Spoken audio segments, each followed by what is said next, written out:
Well, Tom Packer is a fellow at the Rothermere American Institute at Oxford University. He'll also be my guest here today to break down everything that we'll be seeing at these talks. Tom, great to have you here in the studio. So we're just a few hours away from that meeting.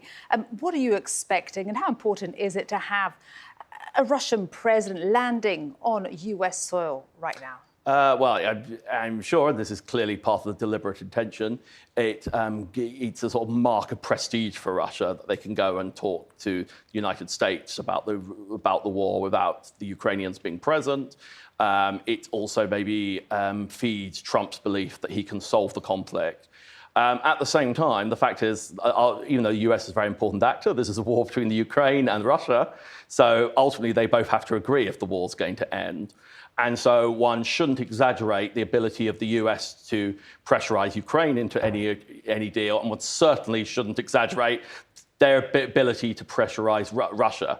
So even Donald Trump, whose confidence I think we can safely call galactic, has actually been playing down the prospects of a lasting deal coming out of this direct meeting. So it's an important conversation. I think there's every chance it could lead to escalation of American support for Ukraine in opposition to Russia, rather than a lasting deal. I think both are very real possibilities. I could also easily see an endless series of meetings that end in one of those two scenarios flowing from this. Another meeting, though? I mean, that's what he said. The narrative has, of course, been changing so much over the past week since this was announced. Do you think that it's possibly, of course, too early to say, but to have that three-way meeting?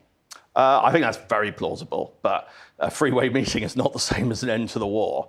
So I think that's very plausible. And if Putin wants to have that three-way meeting, I think the three-way meeting will happen. But that's ultimately up to Vladimir Putin, and he may well say no. And you mentioned, of course, the end to the war. And that, of course, is the ultimate aim here. But we've gone from Donald Trump saying this is a listening exercise.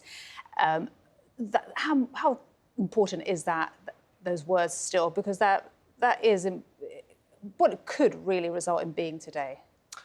Yeah, I think the most plausible, quote, positive one is Russia moves their red lines to a perceptual degree, and then they set up for them in Ukraine to arrange a lasting deal that the hardcore positions Russia and Ukraine have in terms of ending firing move towards each other. And I think that's a possibility, particularly given some of the problems the Russian economies experience, but I think it's very far from certain. Tom, for now, thank you very much indeed. Tom Packer, and of course, he'll be with you here in the studio this evening.